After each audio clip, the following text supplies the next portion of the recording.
مرد اور عورتوں کا گھسنا اس کے لیے جانا یہ بالکل درست نہیں ہوگا، تو آپ چھوڑ دیں اور استلام دور سے اشارہ کرے، اور اشارے کے لیے سنگ اسود کی طرف آپ دیکھیں، ہاتھ سے اشارہ کرے اور بسم اللہ اللہ اکبر کہے، اور جب آپ ایسا کریں گے تو ہاتھ سے کرے اشارہ، اس کو ہاتھ کو چومنا نہیں، یاد رکھیں چومنا صرف تب ہے جب آپ فزیکلی اس کو یا تو آپ بوسہ لے سکتے ہیں، اس پہ پیشانی رکھ سکتے ہیں یا ہاتھ لگا کے چوم سکتے ہیں، لیکن جب آپ دور سے کر رہے ہیں تو صرف اشارہ کرنا ہے بسم اللہ اللہ اکبر، اور صرف ایک ہاتھ سے اشارہ کرنا ہے، دونوں ہاتھ رفع دین کے اسے نہیں اٹھانا ہے۔ آپ یہ کہہ کر اپنے طواف کا آغاز کریں گے، یاد رکھیں، اور طواف کے ہر چکر میں حجر اسود کا استلام کرنا ہے، طواف کے ہر چکر میں، مطلب آپ جتنے بار بھی حجر اسود کے پاس پہنچیں گے ہر چکر میں اس کا استلام کرنا ہے، مطلب یہ کہ اس کی طرف اشارہ کرنا ہے بسم اللہ اللہ اکبر، اور پھر چکر کی شروعات کرنا ہے، یاد رکھیں۔ اسی طرح یاد رکھیے طواف کے اندر پہلے جو 3 چکر ہوں گے ان 3 چکر کے اندر یاد رکھیے رمل کرنا ہے، رمل کا معنی ہے تھوڑا سا تیز چلنا، تھوڑا سا تیز چلنا، کاندھوں کو بلند کر کے، کاندھوں کو اونچا کر کے تھوڑا سا تیز چلنا ہے، اور یہ صرف مردوں کے لیے یاد رکھیے، عورتیں اپنی عام چال چلیں گی، ٹھیک ہے؟ تو 3 چکر شروعات کے، 7 میں سے 3 چکر تھوڑا تیز چلنا ہے،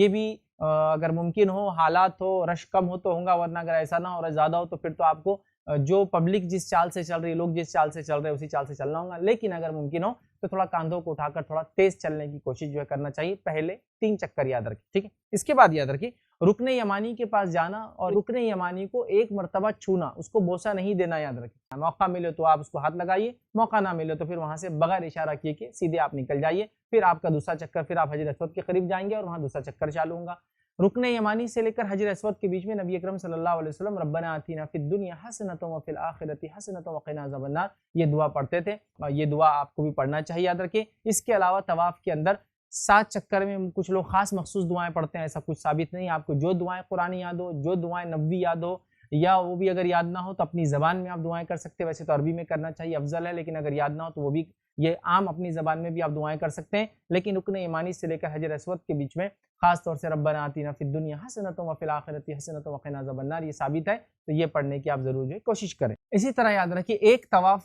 جس کو ہم کہیں گے ایک مکمل جو ہے طواف کے لیے جو ہے 7 چکر پورے کرنا ہوں گے، مطلب طواف جو ہم بولتے ہیں عمل کعبے کا طواف، اس میں 7 چکر مکمل کرنا ہوں گے آپ کو، تو 7 چکر آپ نے کیے، شروعات ہوں گی سنگ اسود سے اور خاتمہ مطلب سنگ اسود سے سنگ اسود پہ آیا، ایک چکر سنگ اسود سے سنگ اسود پہ آیا، 2 چکر، 7 ہوں گے، ہر بار سنگ اسود پہ آنے کے بعد آپ کو استلام کرنا، بسم اللہ اللہ اکبر کہنا، اور پھر جو ہے آگے بڑھنا، یاد رکھیے۔ اسی طرح جو ہے 7 چکر پورے کرنے کے بعد یاد رکھیے آپ کو مقام ابراہیم کی طرف جو ہے بڑھنا پڑے گا، تو یہ آپ جو ہے قرآنی جو ہے آیت کا ایک حصہ یہ پڑھتے ہوئے بڑھیں گے، وَاتَّخِذُوا مِن مَقَامِ إِبْرَاهِيمَ مُصَلًّى،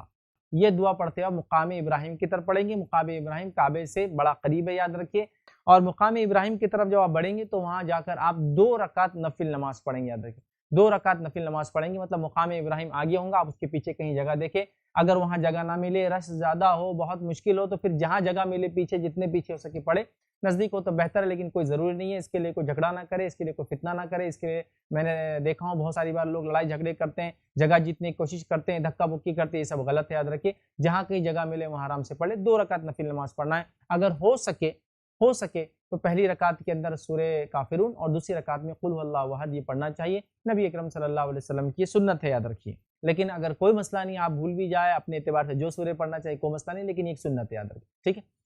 اسی طرح جو نماز کے بعد یاد رکھیے آب زمزم پینا چاہیے، جو کہ نماز جب آپ پڑھ لیں گے مقام ابراہیم کے پاس تو آب زمزم آپ کو ہر جگہ مل جائے گا، آب زمزم پینا چاہیے، آب زمزم پینے کے بعد تھوڑا آب زمزم سر پہ ڈالنا بھی چاہیے، اگر بچ جائے تو، یا بچے نہ بھی تو الگ سے لے کے آپ ڈال سکتے ہیں، یہ وہاں جگہ حالات ماحول کے اعتبار سے جیسا میسر ہو ویسا کریں۔ اس کے بعد جب آپ یہ کام کر لیں تو پھر آپ جائیں گے سنگ اسود کا استلام کریں گے، اور سنگ اسود کا استلام کر کے آپ جو ہے صفا پہاڑی کی طرف نکل جائیں گے، اور صفا پہاڑی پر چڑھتے ہوئے، صفا پہاڑی کی طرف چڑھتے ہوئے یہ آیت اب قرآن کی پڑھیں گے جس میں اللہ نے فرمایا، اور آیت اس طرح سے یہ آیت بھی ہے اور اس کے ساتھ ایک دعا بھی یاد رکھیے، اس کو اس طرح سے پڑھیں گے، ان الصفا والمروۃ من شعائر اللہ فمن حج البیت او اعتمر فلا جناح علیہم ان یطوف بہما ومن تطوع خیرا فان اللہ شاکر علیم، یہ پڑھتے ہوئے آگے بڑھیں گے اور پھر کہیں گے نبدأ بما بدأ اللہ بہ، جس کا معنی ہوتا ہے وہاں سے ابتدا کرتے ہیں جہاں سے اللہ نے ابتدا کرنے کا حکم دیا، وہاں سے شروع کرتے ہیں جہاں سے اللہ نے صفا مروہ کی صحیح کرنے کا حکم دیا ہے، اور یہ کہتے ہوئے یہ قرآنی آیت پڑھتے ہوئے ہم جو آگے بڑھتے ہیں، اور صفا پہاڑی پر چڑھ کر قبلہ رخ منہ کر کے، صفا پہاڑی پہ جب آپ چڑھ جائیں گے تو آپ کو قبلہ رخ مطلب کعبہ جس طرف ہے ادھر آپ کو دیکھنا ہے، اور ادھر دیکھ کر آپ کو یہ دعا 3 مرتبہ پڑھنا ہے، یاد رکھیے، اور یہ دعا آپ کو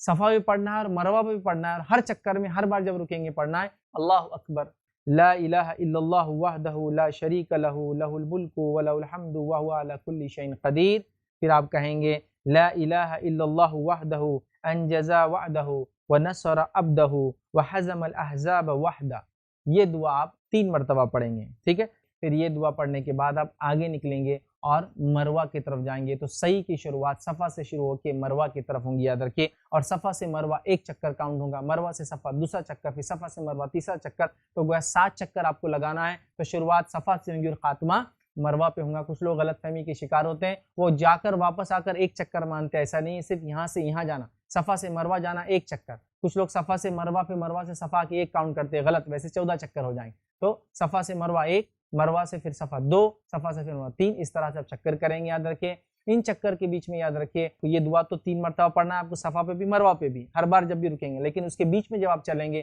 آپ کو جو قرآنی دعائیں یاد ہے وہ دعائیں آپ پڑھیں۔ اور ان چکر کے بیچ میں کچھ سبز رنگ کے ستون، مطلب گرین رنگ کے کالمز یا گرین لائٹس آپ کو ملیں گے کالمز کے بیچ میں جلتے ہوئے۔ اس دوران آپ کو تھوڑا تیز چلنا ہے، تھوڑا تیز چلنا ہے، بھاگنا نہیں، یاد رکھیے۔ بہت سے لوگ ایک دم رننگ کے ساتھ بہت تیز بھاگتے ہیں، تیز چلنا ہے، اور یہ تیز چال صرف مردوں کے لیے، عورتیں اپنی عام چال چلیں گی، یاد رکھیے، ٹھیک ہے۔ تو گویا طواف میں بھی جو 3 چکر میں تیزی ہے وہ مردوں کے لیے، اور یہاں بھی جو سبز رنگ کے ستون یا گرین رنگ کے کالمز یا گرین رنگ کے لائٹس جہاں ہوتے ہیں وہاں جب آپ چلیں گے تو تھوڑا تیز چلیں گے، یاد رکھیے، اور یہ بھی مردوں کے لیے، یاد رکھیے، ٹھیک ہے۔ اب صحیح کے دوران بھی یاد رکھیے صفا اور مروہ دونوں پہاڑی پہ وہ دعا 3 بار پڑھنا ہے جو میں رکھ چکا ہوں، لیکن اس کے علاوہ بیچ میں آپ کو جو قرآنی دعائیں یاد ہے آپ وہ کر سکتے ہیں، جو حدیث کی دعائیں یاد رکھتے ہیں، نبوی دعائیں یاد رکھتے ہیں وہ کیجئے، نہ یاد ہو تو پھر اپنے الفاظ میں جو بھی دعائیں کرنا اللہ تعالیٰ سے آپ بہرحال کر سکتے ہیں، یاد رکھیے، ٹھیک ہے۔ اسی طرح جو ہے آپ نے 7 چکر جو ہے مکمل کیے، تو صفا سے آپ شروع کریں گے تو مروہ پہ ہوں گا، یاد رکھیے۔ اب مروہ پہ جب آپ پہنچ جائیں گے تو مروہ پہ آپ کا معاملہ ختم ہوگا، وہاں آپ نے جو دعا تھی آخر 3 بار پڑھ لی، یہ ختم ہوا۔ اب اس کے بعد آپ کو اپنے سر کے بال یا تو صاف کرنا ہے، مطلب ٹخلا بنا لینا ہے، یا تو پورے بال نکالنے ہیں تو گنجا کرا لینا عام زبان میں جو کہتے ہیں، یا پھر اگر ایسا نہ کرنا ہے تو پھر آپ پورے بالوں کو ایک لیول میں کٹوا لیں۔ یہ دونوں میں سے جو بھی آپ کر سکتے ہیں، یہ مردوں کے لیے، یاد رکھیں۔ ایک غلطی جو مرد اس میں کرتے ہیں وہ یہ کہ مرد بہت ساری بال، تھوڑے بال یہاں سے کاٹتے ہیں، تھوڑے بال یہاں سے کاٹتے ہیں، تھوڑے یہاں سے، تھوڑے پیچھے سے، سمجھتے ہو گئے، نہیں۔ اگر آپ کو بال کم کرنا ہے، گنجا نہیں کرانا ہے، سر مڈانا نہیں ہے، صاف نہیں کرنا ہے، تو پھر آپ کو پورے بالوں کو ایک ساتھ چھوٹے کرنا ہوگا۔ وہاں حجام ہوتے ہیں، باربرس ہوتے ہیں، وہاں جائے یا تو مشین سے کر لے یا تو جیسے بہرحال کر سکتے ہیں۔ اور عورتوں کے لیے یاد رکھیے کہ 1 پور یا 2 پور اپنے بالوں کا نچلا حصہ، مطلب جہاں ان کے بال ختم ہوتے 1 پور یا 2 پور وہ کاٹ لے، جس کے لیے آپ ایک کینچی وغیرہ اپنے ساتھ لے کر چلے جائیں، وہاں ویسے لوگ کینچی وغیرہ بھی دیتے ہیں، تو عورتوں کے لیے تو ٹھیک ہے 1 پور یا 2 پور کاٹ لے۔ اور نبی اکرم صلی اللہ علیہ وسلم نے جو لوگ بال صاف کر لیتے ہیں، مکمل طور سے ٹخلا کرتے ہیں، ان کے لیے دعا کی، یاد رکھیے۔ تو لہٰذا افضل تو یہ کہ پورے بال صاف کر لے، لیکن کوئی چاہے تو پورے بالوں کو تھوڑا کم کر سکتا ہے، اس میں کوئی حرج نہیں۔ لیکن یاد رکھیں ابھی آپ احرام کی حالت میں رہیں گے، جب تک آپ بال نہیں صاف کرتے یا بال نہیں ترشواتے آپ احرام نہیں اتاریں گے۔ تو لہٰذا اگر مروہ پہ جانے کے بعد یہ سہولت وہاں نہ ہو، اور چونکہ آج کل وہاں سہولت نہیں ہوتی، کینچی وغیرہ تو مل جاتی ہے جس سے عورتیں کر لیتی ہیں، باقی لوگوں کو ظاہر سی بات ہے باہر جانا ہوتا ہے اور حجام کی دکان، باربر کی دکان تلاش کرنا ہوتا ہے، تو یاد رکھیے غلطی کبھی مت کیجیے کہ احرام کو بغیر بال کاٹے کے اتار دیجیے۔ احرام آپ کے آنکھ پہ ہی ہوں گا جب تک آپ بال نہیں صاف کرتے یا بال نہیں چھوٹے کرواتے، تو آپ احرام کو رکھیں گے۔ بال چھوٹے ہونے کے بعد یا پورے صاف ہونے کے بعد آپ احرام کو اتار دیں گے۔ اب آپ حلال ہو گئے، اب آپ احرام کی کنڈیشن سے باہر آ گئے،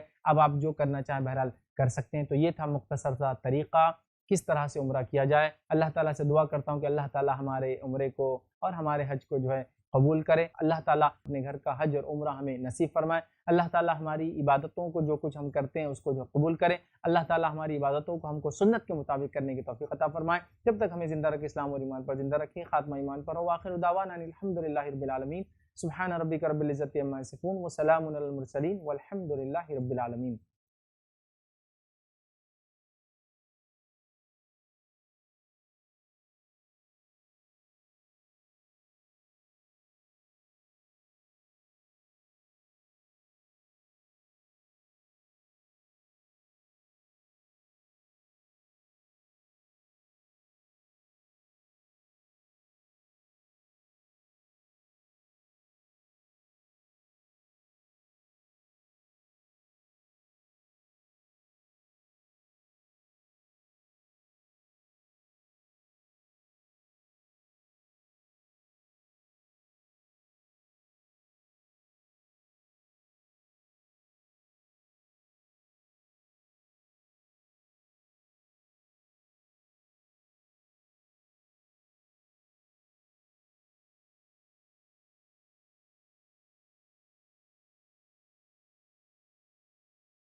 السلام علیکم. آپ بھی ہمارے اس کام میں تعاون کریں اپنی زکات و صدقات کے ذریعے. ڈونیشن ڈیٹیلز کے لیے ڈونیٹ پر کلک کریں. اگر آپ کو ہمارے ویڈیوز پسند آئے ہیں تو اسے شیئر کریں اور ثواب کے حقدار بنیں. روزانہ ہمارے ویڈیوز کو پانے کے لیے ہمارے یوٹیوب چینل کو سبسکرائب کریں اور بیل آئکن دبائیں. ہم سے دیگر سوشل میڈیا پر جڑنے کے لیے ویڈیو میں دیے گئے آئی ڈی کو سرچ کریں. جزاک اللہ.